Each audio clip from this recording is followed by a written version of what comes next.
Alexander the Great meeting the naked sages of India.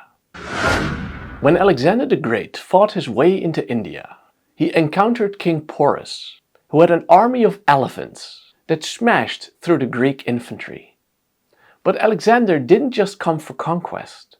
He also had an insatiable appetite for science, and therefore brought a complete scientific staff to study Indian nature and culture. Most intriguing were his encounter with what the Greeks called the gymnosophists, literally the naked sages of India, who spent their day motionless in various postures on large rocks so hot that the Macedonians couldn't stand on them without shoes. Asking for their wisdom, one of the sages responded that no one wearing the elaborate clothing of the Macedonians could be taught philosophy. The same sage, however, later decided to join Alexander on his travels, but while in Persia, he placed himself on a funeral pyre, had it lit, and then sat motionless as the flames consumed him. One Greek philosopher got so inspired by the story that during the Olympic Games, he read his own funeral oration and then also burned himself alive. So we have a lot to get to. Let's start. Hey, good to see you. This is Stephan, author of In Search of the Sublime. On this World History channel, we'll trace humanity's relentless pursuit of scientific truth, moral excellence, and enlightenment. You'll meet anyone from Mesopotamian astronomers and Indian yogis to Greek philosophers and Enlightenment scientists. And you'll meet them firsthand using primary sources, giving you valuable insights that transcend the surface level understanding you get on other channels. So go check it out for yourself. Let's start. After Alexander the Great's victory over the Persians, he set out to reach what he believed to be the end of the world, which the Greeks of the time believed to be India. When he entered India in 326 BC, he was welcomed without resistance by a small kingdom of India centered around the city Taxila, an Indian center of learning. The next king, however, Porus, was prepared to fight, resulting in Alexander's last major battle, fought in the drenching rain along the river Hydaspes. Porus had an army of not only infantry, cavalry and chariots, but also elephants, and it was the first time that the Greeks encountered them on the battlefield. Each elephant had on top a rider and some soldiers with bows and javelins, and these elephants were used to crush through the Greek infantry. The Greeks then shot at the riders and wounded the elephants at the knees. Alexander eventually won, after which he restored Porus as king, who would remain his loyal ally until his death. Alexander had thought that King Porus would be the last enemy on the edge of the world, but he soon found out that he had only discovered the first part of a much larger Indian subcontinent. This was a great disappointment to Alexander and also to his men, who hoped to be able to finally go home after 8 years of war. Alexander then tried to convince his men to continue, but they started to openly protest. Alexander was deeply disappointed, but eventually he gave in to the wishes of his men. At the furthest distance he had reached, he then erected 12 altars, or according to other sources, 12 statues of gods. But unfortunately, these were never found. Throughout his life, Alexander had a deep interest in nature and culture, which he shared with his teacher, the great philosopher Aristotle. Pliny wrote about him, King Alexander the Great, being fired with a desire to know the natures of animals, and having delegated the pursuit of this study to Aristotle, as a man of supreme eminence in every branch of science, orders were given to some thousands of persons throughout the whole of Asia and Greece. All those who made their living by hunting, fowling and fishing, and those who were in charge of warrens, herds, apiaries, fish ponds and aviaries, to obey his instructions so that he might not fail to be informed about any creature born anywhere. And in Athenaeus, we read that Alexander also paid Aristotle in order to, quote, perfect his work on biology called History of Animals, the first true work of biology in the world. and in fact Aristotle is often seen as the first biologist in world history. There also circulated in ancient times a letter of Alexander to Aristotle, and although it is now considered inauthentic, it tells a similar story. Here Alexander helps supply his teacher Aristotle with information as he journeys through India. He writes, "Since I know that you are interested in philosophy, I thought I would write to you about the parts of India and the kinds of serpents, men and beasts that are to be found there. Whenever a man learns something about a new subject, it increases his learning and his understanding." Alexander also took a considerable scientific staff with him to India. There were historians who recorded his deeds, and philosophers who investigated the surroundings. These philosophers included Callisthenes, Anaxarchus, and also his student Pyrrho, who is the famous founder of skepticism.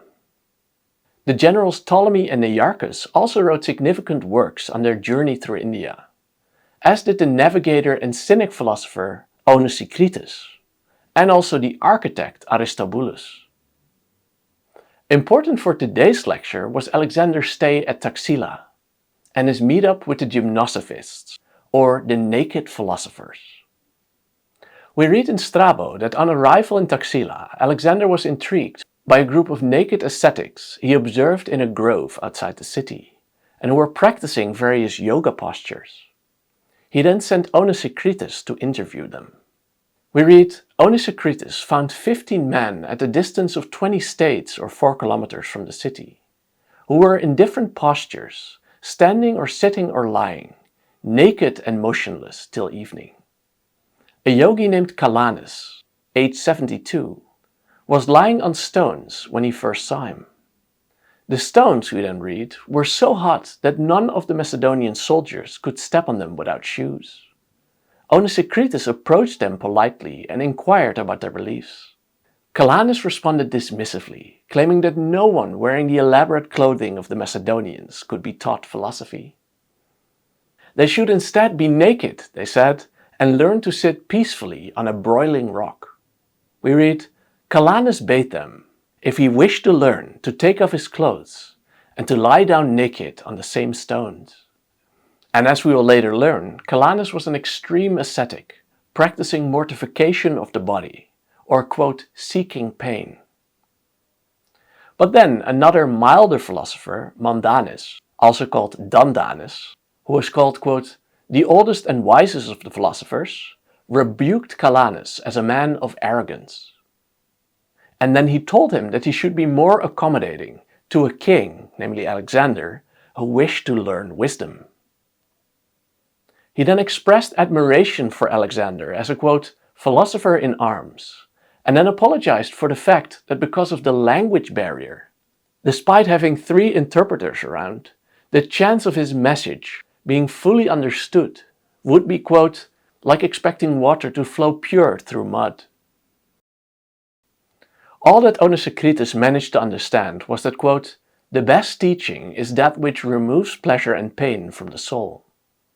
The text continues, man trains the body for toil in order that his opinion may be strengthened, whereby he may put a stop to conflicts and be ready to give good advice to all.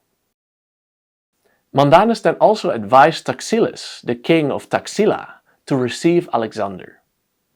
In another source, Arrian, we read that Mondana also said that he needed little material goods, that he lived only on what the earth offered freely, and he expressed the opinion that Alexander's adventures were pointless. Mondanus was also a vegetarian of an extreme kind, eating only fruit, which was common among the Jains. He also spoke of death as a release from the body, and he then asked Onesicritus whether such doctrines were also taught among the Greeks. Onesicritus responded, Pythagoras taught such doctrines, and also bade people to abstain from meat, as did also Socrates and Diogenes, and that he himself had been a pupil of Diogenes, referring to Diogenes the Cynic, the founder of the Cynic school of philosophy. Mondanus finally concluded that the Greeks were, quote, sound-minded in general, but wrong in one respect, in that they prefer custom to nature. for otherwise they would not be ashamed to go naked, like himself, and to live on plain food, he said. A very interesting exchange. And then there is the Alexander romance, written at latest in the 3rd century AD, which also gives a version of the encounter with the gymnosophists. The book has some fantastical elements. It is partly fictional, but it also used some legit sources, so it is still used by historians of Alexander the Great. In this version, Alexander himself meets the naked philosophers in the forest. In this text, Montanus also talked about a life without possessions, and also the diet of fruit. But then he asked Alexander for immortality, to which Alexander answered that it was not his to give. But it turned out to be a trick question. He responded, "Since you are mortal, why do you make so many wars? When you have seized everything, where will you take it? Surely you will only have to leave it behind for others." So he claimed that Alexander's actions would only make sense if he was immortal, which he was not. Alexander was moved by the response, we read, but responded that his life of conquest was ordained by providence, and that action is as necessary to the world as quietism. He ended his exchange by offering Damdanus gifts of gold, bread, wine, and olive oil. But Damdanus laughed and rejected most gifts, but he accepted the oil. But instead of anointing himself with it, as the yogis sometimes did, he poured the liquid into a fire, likely showing the worthlessness of possessions. Now back to our main sources.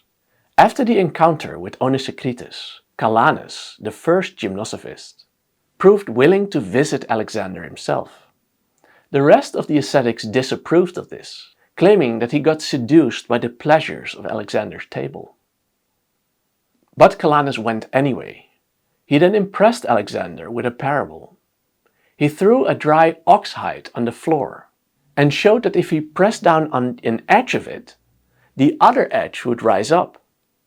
The only way to make the hide stay flat was to stand in the center, and so too Alexander should maintain the center of his empire to keep the edges under control.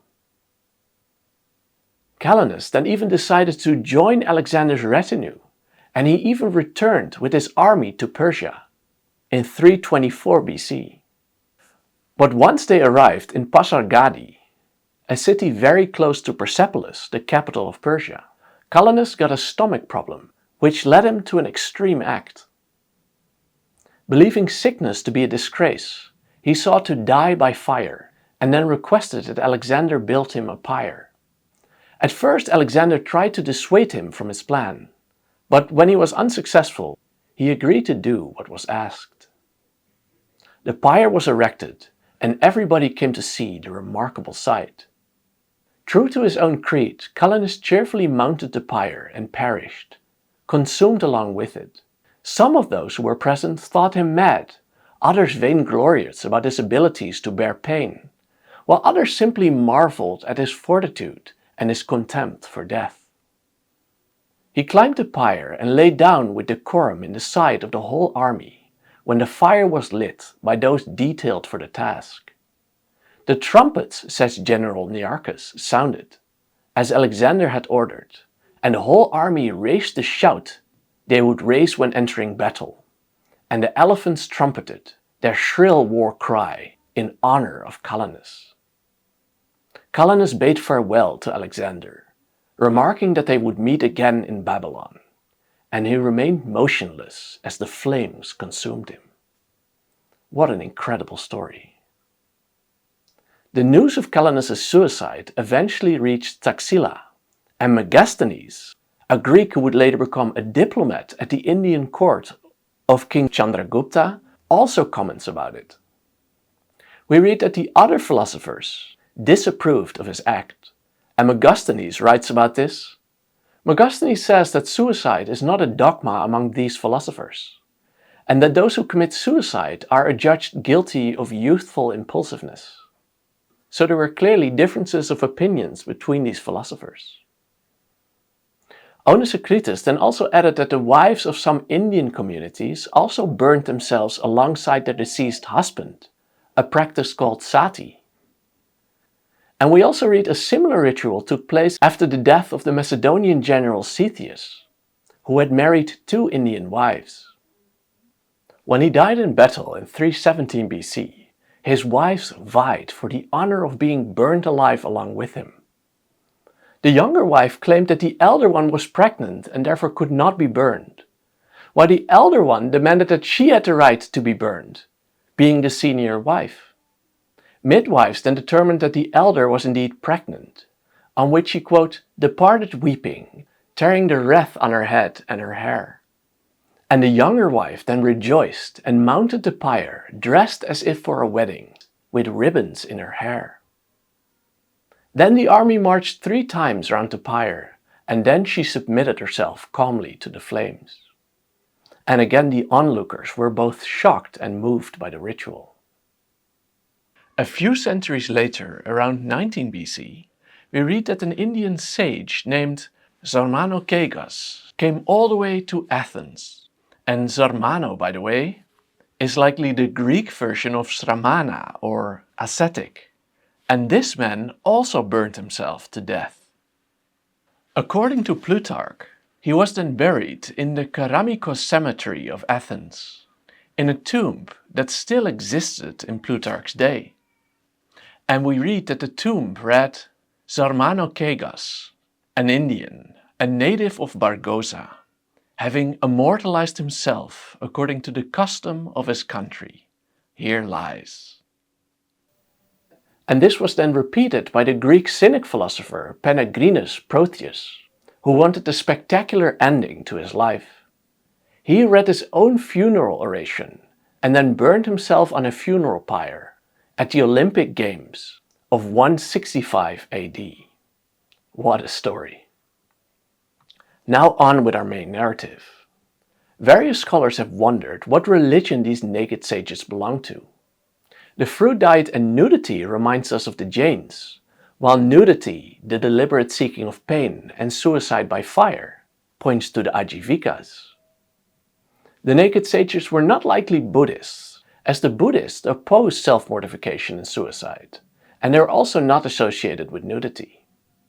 General Nearchus in his work also distinguished the Gymnosophists, or the naked sages, with the Brahmanes, or the Brahmins, who, quote, engage in affairs of state and attend the kings as counselors. And he says that the Gymnosophists, quote, also investigate natural phenomena, and that Calanus is one of these, and that their wives join them in the study of philosophy, and that the modes of life are all very severe. Megasthenes, the Greek ambassador at the Indian court, agreed with this, making a similar distinction between the Brahmins and what he called the Sarmanes, likely also derived from Shramana, meaning ascetic. The Brahmins, according to Megasthenes, are brought up from birth by learned men and were prominent at the royal court of Chandragupta, where Megasthenes worked. And later in life, he said, they dwell in groves on rushes and deerskins. They forego meat and sexual relations for a period of 37 years, and then retire to their own property, after which they do eat meat, but not spicy food, have many wives, and devote themselves to preparation for death. He then says that the most honored among the Sarmanes, that is the naked sages, are the Hylobioi, or the forest dwellers, who abstain from sex and wine and live on fruits and leaves. Clement, quoting Megasthenes, also speaks of these Hylobioi, who he says are homeless and live outside the cities, who do not marry and clothe themselves with the barks of trees, and subsist on acorns and water. And he then adds, quote, that among the Indians are also the philosophers who follow the precepts of Bauta, whom they honor as a god on account of his extraordinary sanctity, and this is the first reference to the Buddha in the West. And he then says, and the Semnoi, meaning holy among the Indians, go naked their whole lives long.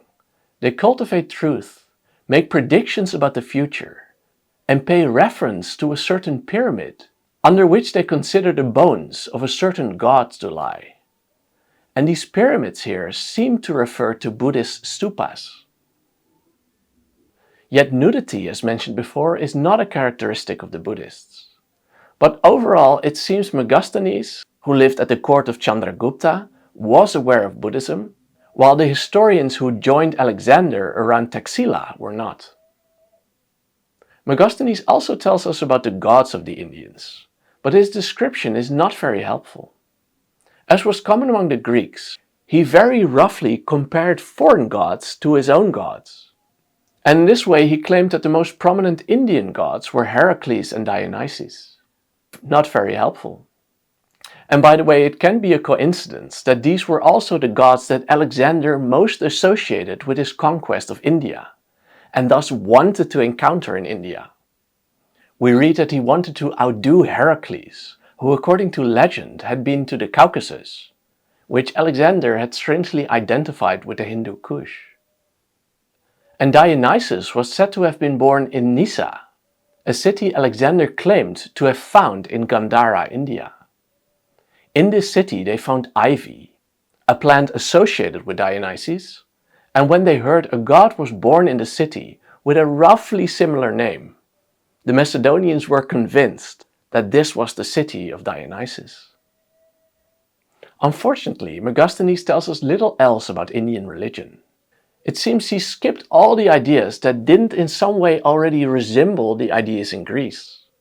We don't read about meditation, no identification of the self with the universe, and so on. And this, by the way, was typical of the Greeks. They always looked for similarities between cultures, not differences. Finally, we have to mention Pyrrho, the founder of the skeptics, who is also said to have joined Alexander to India.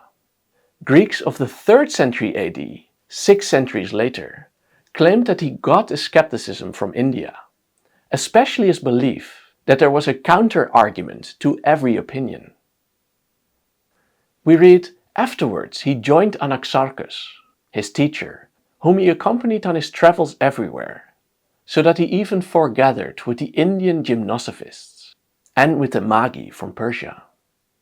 This led him to adopt a most noble philosophy, taking the form of agnosticism and suspension of judgment. He denied that anything was honorable or dishonorable, just or unjust, and so universally he held that there is nothing really existent, but custom and convention govern human action. Then back in Greece, we read, he taught how to achieve apatheia, or freedom from suffering, and also ataraxia, meaning the untroubled life, which he achieved by suspending judgment. Interestingly, he was said to have been the first Greek philosopher to teach about how to live an untroubled life. And then later in life he also became a wandering ascetic after, quote, he had heard an Indian reproach Anaxarchus, telling him that he would never be able to teach others what is good, while he himself danced attendance on kings in their courts. It is true that the untroubled life and an escape from suffering does vaguely sound like Buddhism. The noble truths of Buddhism promise an escape from suffering. And Megasthenes also states somewhere that the Brahmins, quote, believe that nothing that happens to mankind is by itself good or bad, for otherwise some would not be grieved and others delighted by the same things, both being dreamlike notions. And these same ideas are indeed found in Buddhism as well. Yet this is quite far removed from the main teachings of either Buddhism or the Brahmins. And also, as scholars point out, skeptic thought, in the usual sense of the word, was already strongly present in Greece in the generations prior to Pyrrho. And as a result, many scholars doubt that much influence actually took place, while others keep the possibility open. And thus unfolded Alexander's encounter with the naked sages of India. In the next lecture, we'll discuss the ancient Greek kingdoms that formed in India in the wake of Alexander's invasion, and that lasted for 200 years. Some of the cities in these Indo-Greek kingdoms, most of them called Alexandria after Alexander, had a complete Greek layout, including a theatre, Greek temples and many Greek artifacts. And we also know of Greeks who converted to Buddhism, and some even came to play important roles in the empire of the Greek Buddhist king Ashoka. But that is for the next time. But for now, I hope you were inspired, and if you want to learn more about Greek or Indian philosophy, or any topic from world history, then read my book In Search of the Sublime. You can read it completely for free on worldhistorybook.com, or you can buy a physical copy on Amazon. Thanks so much for watching. Bye bye.